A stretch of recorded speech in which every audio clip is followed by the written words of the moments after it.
Have you heard what happened to Meryl Streep? Have you heard what happened to Meryl Streep?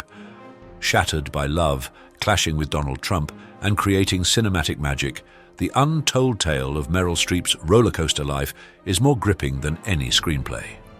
With a myriad of Golden Globe nods and an irreplaceable mark on Hollywood, she faced trials that would have daunted any soul. Stay tuned as we reveal the unfiltered journey and rare glimpses into the life of an actress who redefined resilience. Dive into the world of Meryl Streep. Trust us, this is a story you haven't heard before. Don't miss a beat. Meryl was born on the 22nd of June, 1949, in Summit, New Jersey. During her formative years, she got her education at Cedar Hill Elementary School. It was in her initial year of junior high that she made her acting debut in The Family Upstairs. Possessing a naturally reserved demeanor, Meryl was apprehensive about the spotlight. Nevertheless, she harbored a deep-seated aspiration for acting from a tender age. Engaging in home-produced plays with her siblings and friends, she was captivated by the allure of narrative and acting. Despite her height and the awkwardness of her teen years making her feel misplaced among her peers, this sense of alienation has persistently surfaced throughout her life. Due to frequent relocations in her childhood, Meryl was often placed in the position of adapting to new environments and forging new friendships, which she found challenging. She often felt like an outsider. In her academic realm, she was viewed as a bold and skilled individual with distinctively frizzy hair, earning her frequent spots in school performances. At the age of 12, she was chosen to perform in a school concert. Despite being gifted vocally, Meryl decided to abandon singing after 4 years. Driven by a sense of misalignment with her singing pursuits, she felt disassociated, stating, "I was singing something I didn't feel and understand," highlighting the importance of staying true to oneself, as the actress reflected. Landing a role in Miss Julie at Vassar College seemed to be the cosmos affirming her destiny as an actress. The play's overwhelming success brought her widespread praise for her acting prowess. Feeling galvanized, Meryl sought to hone her skills further by pursuing a Master of Fine Arts at the prestigious Yale School of Drama. Coming from a family without substantial wealth, Meryl undertook various jobs, including typing and waiting tables, to financially sustain herself through her early acting struggles. She lived frugally, at times barely scraping by, and even resorted to sleeping in a friend's loft bed during particularly tight times. Undeterred, Meryl dedicated herself to advancing her acting career, and despite contemplating a shift to law due to the financial struggle, missing her law school application deadline was a twist of fate she interpreted as a sign to persist in drama. Her determination paid off when she graduated from Yale with an MFA in 1975 and was later honored with a doctorate in arts. That very year, she made her stage presence known in Trelawney of the Wells, and by 1977 she debuted in the film Julia. Meryl earned her first Oscar nomination for her role in The Deer Hunter and clinched an Academy Award for Best Supporting Actress for her performance in Kramer vs. Kramer. What set Meryl apart in the acting realm was her unparalleled adaptability to diverse roles, an attribute rare among her contemporaries. Meryl Streep, a versatile chameleon of acting, took on The Bridges of Madison County despite initial reservations. She gained weight to portray the character, inspired by Sophia Loren, and the film grossed $70 million. With a 5-decade career, she has earned 21 Oscar nominations, 32 Golden Globe nods, winning 8, and numerous accolades. Her success is a testament to her perseverance and dedication, overcoming significant challenges to achieve her impressive accomplishments. If you like this video, please leave a number 9 in the comments below. Meryl Streep met John Cazale, a seasoned actor, during a 1976 production of Measure for Measure. John won over Meryl's affection effortlessly, with her reflecting to the NY Post, "He wasn't like anyone I've met. It was the specificity of his family and his sort of humanity and his curiosity about people." They fell in love, with Meryl drawn to his unique family background, humanity, and curiosity. However, their relationship was cut short when John was diagnosed with terminal lung cancer. As their careers took off, they prioritized success over their well-being, with Meryl developing an ulcer. John endeavored to withstand the illness, but the distressing test outcomes soon pronounced he had mere months left. Meryl was heartbroken. She withdrew from her career for a 5-month spell to dedicate herself to the care of her beloved, privately yearning for a miracle. She attended to him with unmatched devotion. Theatre magnate Joe Papp recounted to people, "He knew he was dying, like the way a dying man knows it. She gave him tremendous hope." Meryl believed it, but John wasn't going to stay. His life ended on March 12, 1978.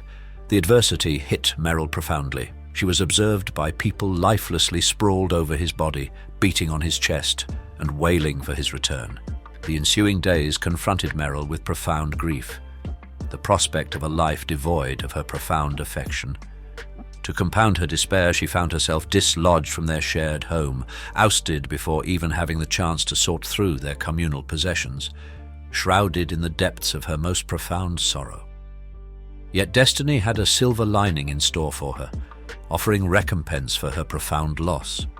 After being evicted from John's apartment, Meryl sought assistance from her brother Harry, who turned to his acquaintance Don Gummer, who resided nearby. With Gummer set to travel abroad, he proposed that the despondent actress stay at his Soho loft and oversee his affairs in his absence.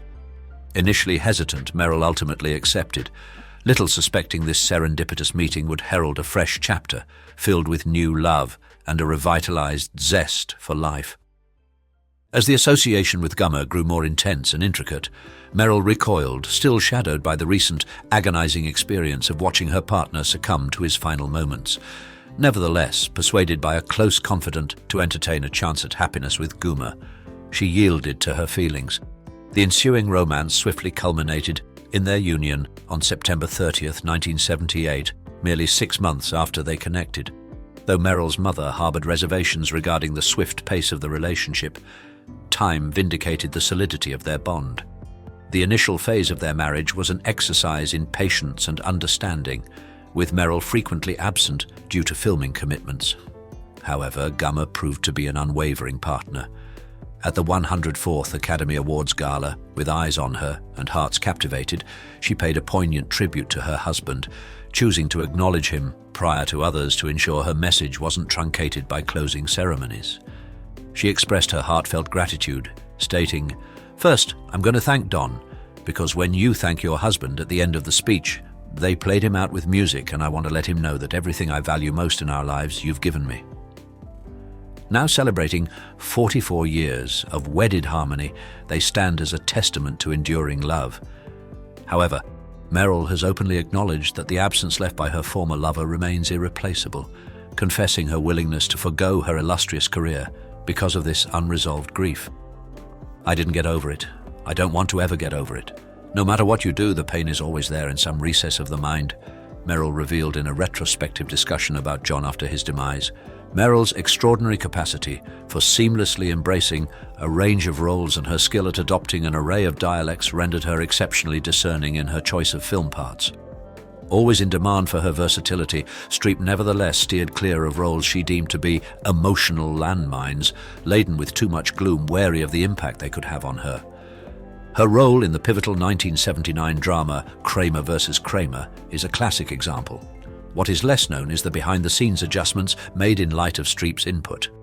Initially cast as a despondent wife who deserts her spouse and child, Meryl pushed back against this depiction, challenging its failure to truthfully convey the real dilemmas women face in tumultuous marriages and custody battles. Her influence was so significant that adjustments were made to the character, and director Robert Benton even entrusted her with the composition of crucial dialogue. Her nuanced portrayal earned her a Golden Globe and an Oscar. Yet relentlessly more somber propositions ensued, compelling Meryl to a pivotal, potentially perilous career juncture, with little control over the persistently haunting roles offered to her. In 1990, she dedicated the ensuing half-decade to comedic endeavors. This shift underpinned her performances in films such as She-Devil, 1989, Defending Your Life, 1991, and Death Becomes Her, 1992, as well as voicing the character of Jessica in a 1994 episode of The Simpsons. Despite her love for the genre, Meryl confessed the unforeseen challenges comedy presented, even to someone of her caliber. She observed that her foray into humor confronted her with some of her most daunting roles, and among these, Death Becomes Her from 1992 stood as the most strenuous. Upon initially scrutinizing the script, Meryl anticipated that she would be embodying Helen, the erudite author. It came as a surprise to her that director Zemeckis had envisaged her portraying Madeline instead. Meryl embraced the part with aplomb, yet behind the scenes she was nearing a breaking point. Firstly, the film's production spanned 7 months, marking one of her lengthiest shooting schedules. Then there was the challenge of Madeline, a character many years her senior, whose vanity and rivalry with younger women demanded significant attention to visual details. Meryl's makeup routine was particularly burdensome on account of her allergies, prompting the move to employ prosthetics to better age her for the role. The question of whether these efforts were justified was answered when the film pulled in $15 million within its opening quintet of days. While Meryl's dramatic roles might be what she's most renowned for, Death Becomes Her holds a beloved place among her comedic works, warranting her a Golden Globe nomination at the dawn of 1993. Interestingly, despite her groundbreaking accomplishments in the film industry, Meryl finds the bedazzlements of Hollywood less fulfilling compared to more profound aspects of her life. If you like this video, please leave a number 9 in the comments below. Regarded as a paragon of her generation and with an unparalleled 32 Golden Globe nominations to her name, Meryl has professed feeling utterly adrift and unfulfilled without the presence of her spouse and their 4 children. It was just over a year into her marriage to Don that the actress welcomed her first child, Henry. "This baby's an affirmative commitment in pretty desperate times," she reflected to People magazine, deeming it the most monumental experience of her life. Henry was followed by 3 daughters, Mamie, Grace and Louisa, completing the fabric of Meryl's familial tapestry. Henry initially pursued acting but switched to music production. Mamie began acting at 20 months in Heartburn and later modeled before returning to acting. Grace followed in their footsteps, playing a younger version of her mother's character in The House of Spirits. Louisa, the youngest, has degrees in psychology and drama from Yale and occasionally works in film. Each child has carved their own path in the arts. Meryl Streep opened up about the challenges of parenting versus acting, declaring motherhood the more demanding role due to its unpredictability. In contrast, acting follows a script, making it secretly so fun and satisfying even when tackling difficult scenes. "I can really call acting work since it's secretly so fun. Even the difficult things are satisfying to do difficult things so well." Meryl prioritizes her family's privacy, maintaining a low profile while taking pride in her journey and dedication to both her career and family life. Meryl Streep harbors a fervent enthusiasm for advocating women's rights, a topic she engages with keenly and ardently. In 2006, she embraced the role of national spokesperson for the United States' pioneering National Women's History Museum.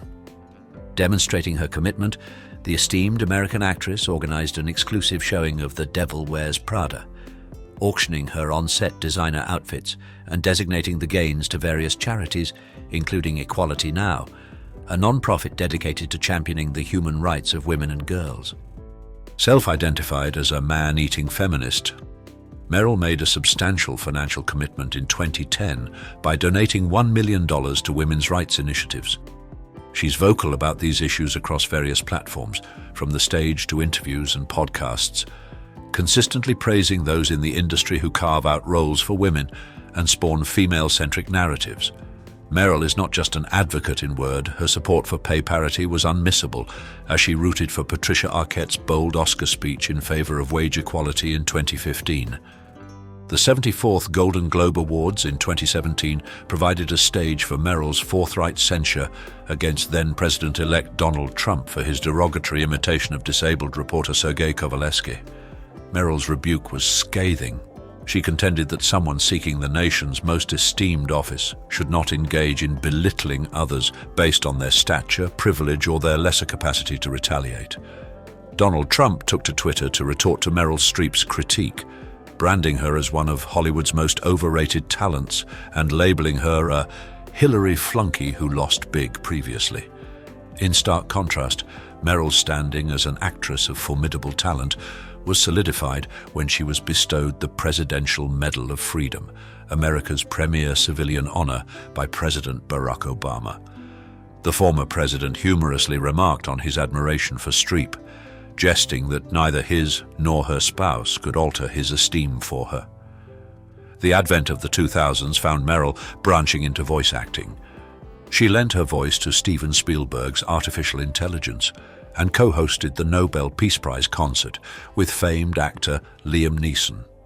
Progressing to 2006, she took part in the film adaptation of Lauren Weisberger's 2003 best-selling novel The Devil Wears Prada, which became a resounding commercial triumph. Meryl starred in the record-breaking musical film Mamma Mia, 2008, and later collaborated with Phyllida Lloyd on The Iron Lady, 2010, earning her third Academy Award. She worked with David Frankel on the romantic comedy Hope Springs, 2012, and shared the screen with her daughter Mamie in Ricky and the Flash, 2015. Recent projects include voice work in Here We Are, 2020, a role in Don't Look Up, 2021, and executive producing Let Them All Talk, 2020. Meryl continues to thrive in her acting career with upcoming roles in Extrapolations and Only Murders in the Building. She also advocates for women's rights, inspired by her grandmother's disenfranchisement. With a self-taught expertise in acting, Meryl has become an industry icon. At 73, she is a celebrated wife, mother, grandmother, and actress, with a net worth of $160 million and residences in New York, New Jersey, and California. Her remarkable journey showcases her dedication and success. How has Meryl's career influenced your views on acting and activism? Share your thoughts and experiences. Comment with the letter M if you're a fan of her work. Don't forget to like, subscribe, and join the conversation at Iconic Inside, where legends like Meryl are discussed and celebrated. Clint Walker's daughter confirmed the rumors about his private life. Welcome to Iconic Inside, where today we uncover the truth behind the legendary Clint Walker, the star known as Cheyenne Body, whose off-screen life was as dramatic and rugged as the Wild West he mastered on screen. Years after his passing, his daughter steps forward to confirm rumors that have swirled around this iconic figure's private life.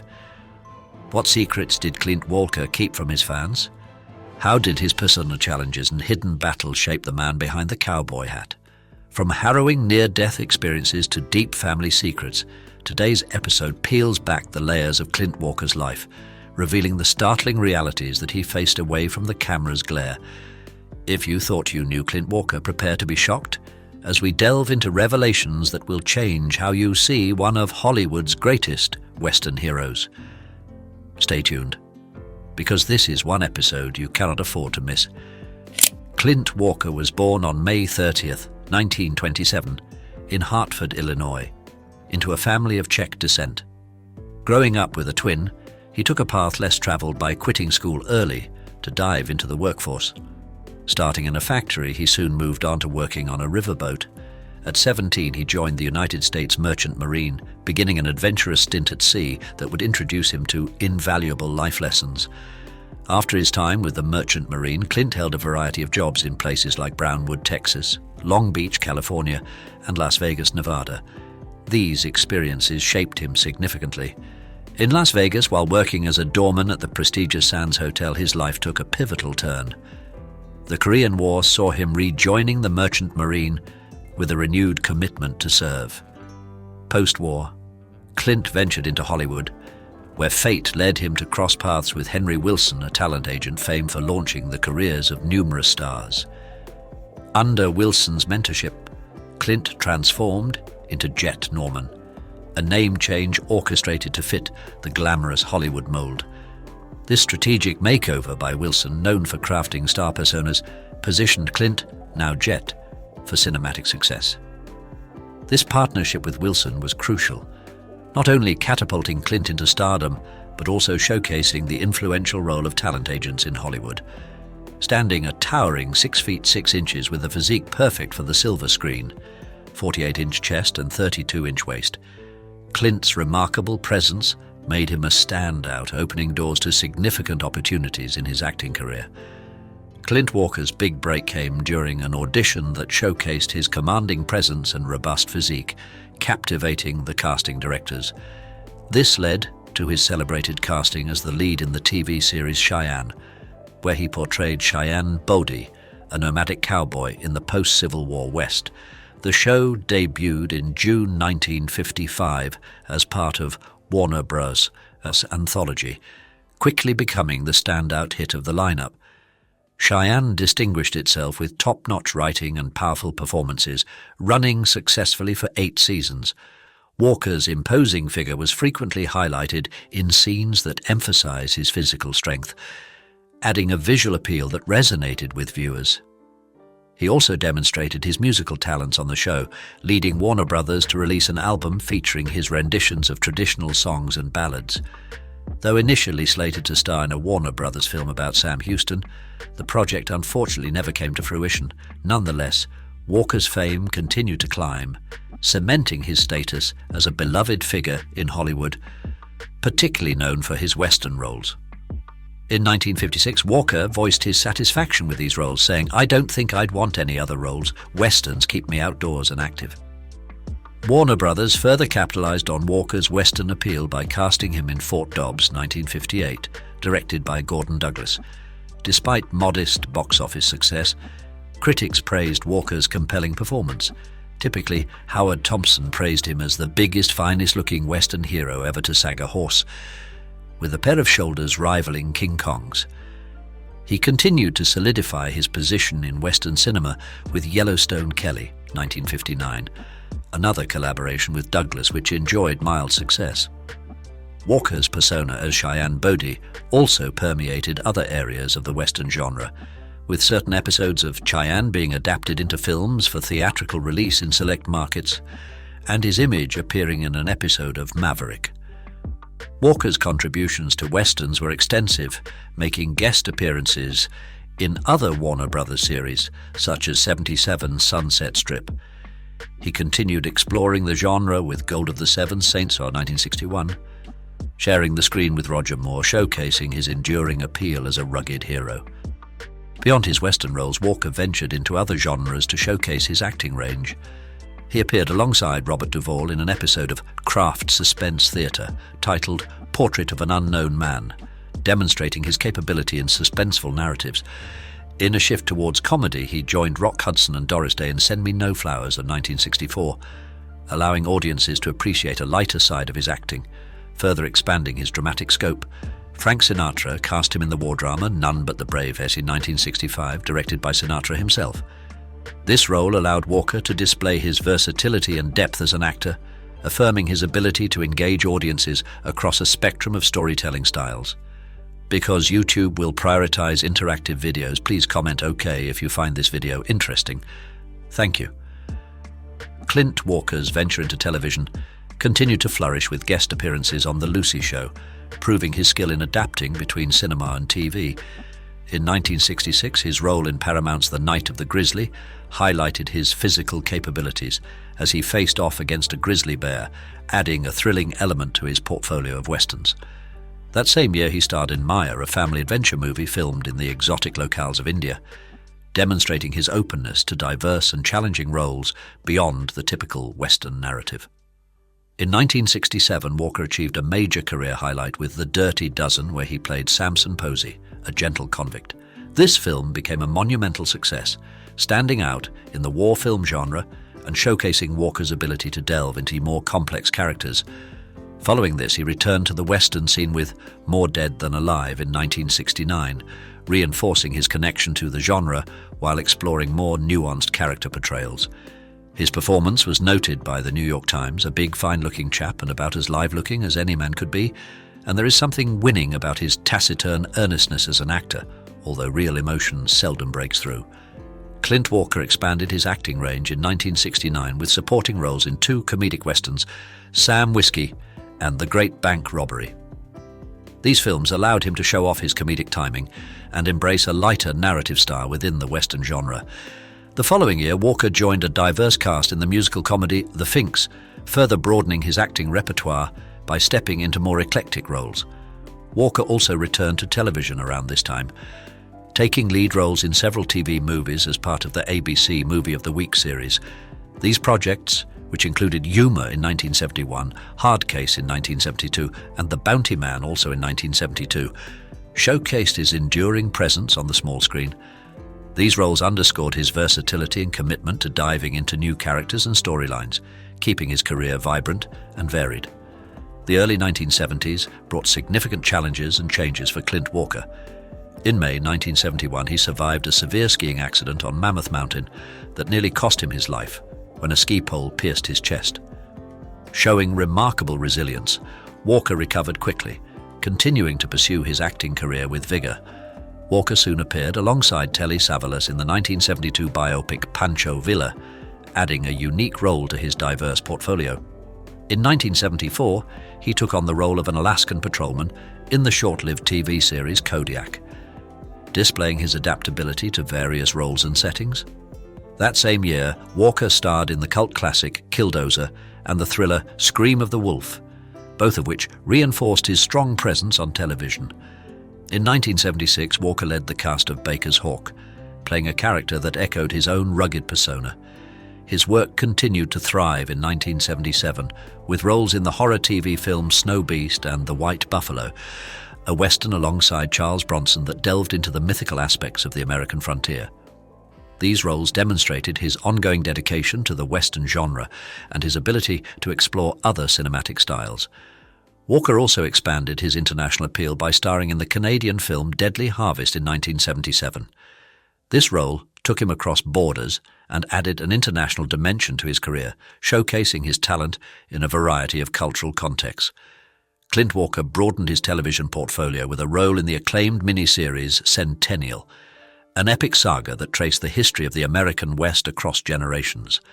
In 1979, he appeared in Mysterious Island of Beautiful Women, a film that mixed adventure and drama, highlighting his versatility across different genres.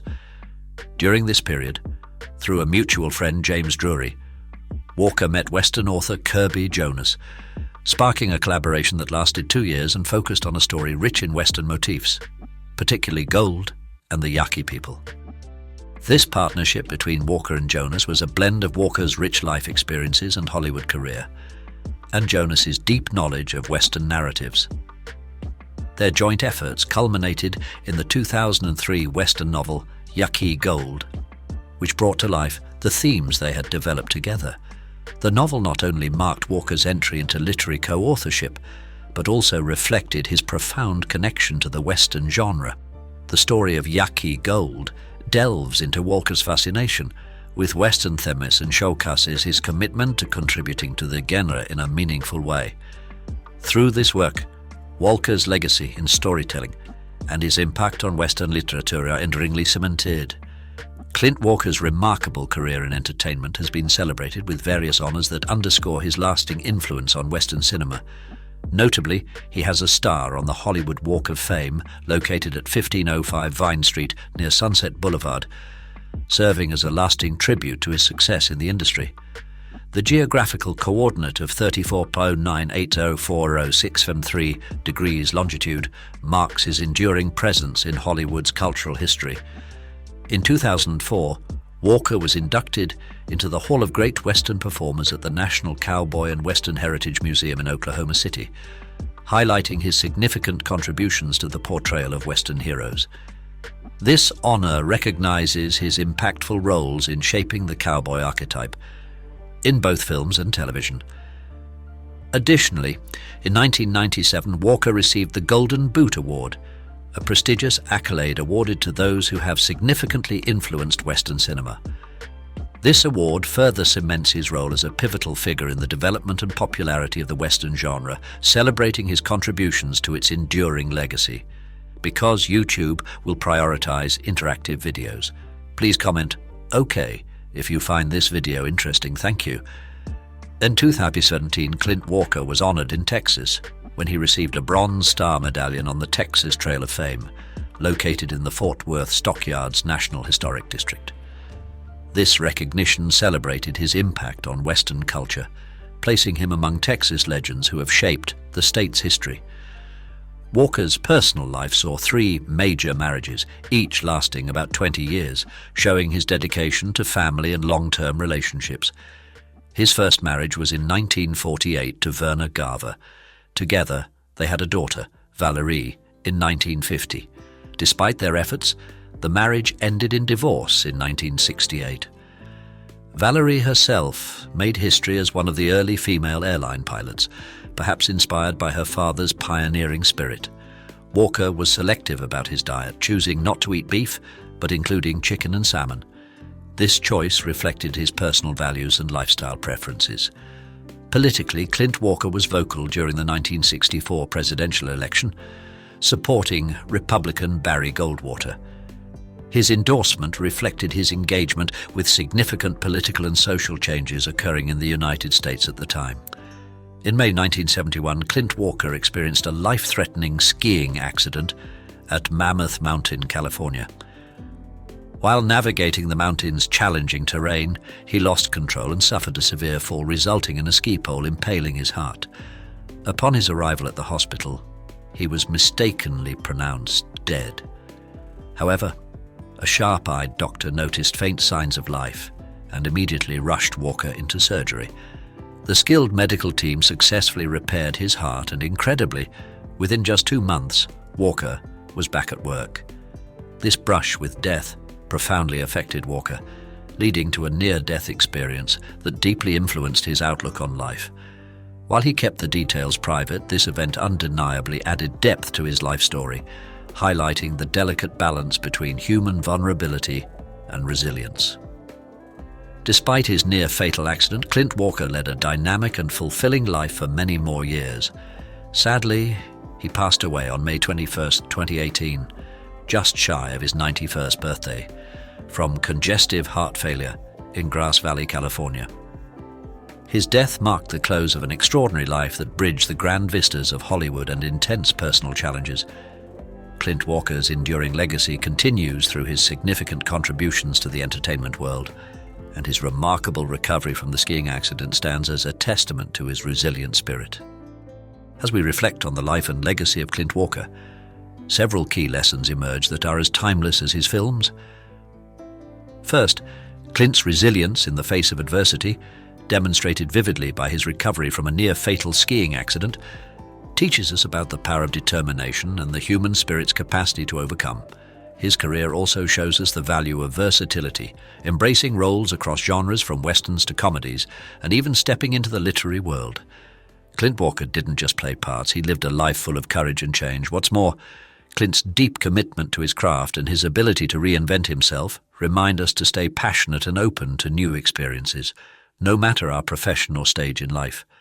Whether navigating the physical landscapes of Hollywood or the emotional terrain of personal challenges, Clint exemplified a life well lived by always moving forward and staying true to oneself. Now, we'd love to hear from you. If you're a fan of Clint Walker, share your thoughts and favorite moments from his career in the comments below. Just type the letter W to show your appreciation for this Western icon.